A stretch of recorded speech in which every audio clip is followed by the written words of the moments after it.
Tiago, por o teu tamanho, tu ainda é criança, mas para Coca-Cola Zero representa uma esperança, que estudando tu consiga sucesso e boa bonança.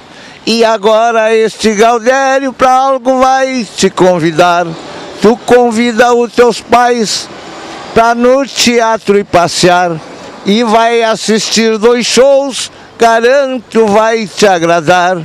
Vou chamar o hip hop, que o nome ele vai te dar. Eu deixo de lero-lero, é a Coca-Cola Zero que aqui vem te convidar.